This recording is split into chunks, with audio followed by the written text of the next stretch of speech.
হযরত জিবরাইল ফেরেশতাদের সর্দার হয়েও আমার রাসূলকে তো ভালোবাসা দিতে জানে।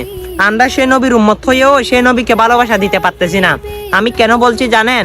কারণ আমার রাসূলকে যখন আল্লাহ রাব্বুল আলামিন দাওয়াত দিলেন তার সাথে দিদার করার জন্য পবিত্রতা মেরাজ শরীফে, তখন জিবরাইল আমিন দাওয়াত নিয়ে এসেছিল। দেখে উম্মে হানির ঘরে আমার রাসূল ঘুমান্ত অবস্থায়, তখন আমার রাসূলকে জিবরাইল আমিন ডাক দেয় নাই। কি সম্মান! আমার রাসূলের কদম মুবারকে জিবরাইলের জিলবা মুবারক লাগিয়ে দিয়েছিল। সুবহানাল্লাহ। তখন আমার রাসূলের ঠান্ডা লাগলো, তখন কিন্তু আমার রাসূল উঠে বলল, তখন জিজ্ঞেস করে, হে জিবরাইল, তুমি হঠাৎ? ইয়া রাসূলুল্লাহ, আল্লাহ রাব্বুল আলামিন আপনাকে দাওয়াত দিয়েছে, তাই আল্লাহর সাথে দিদারে যেতে হবে। তখন বলে, আমার ঠান্ডা কিভাবে লাগলো? তখন জিবরাইল আমিন বলে, ইয়া রাসূলুল্লাহ, আমি এসে দেখলাম আপনি ঘুমান্ত অবস্থায়, তখন আপনার কদমে আমি আমার জিহ্বা লাগিয়ে দিয়েছি।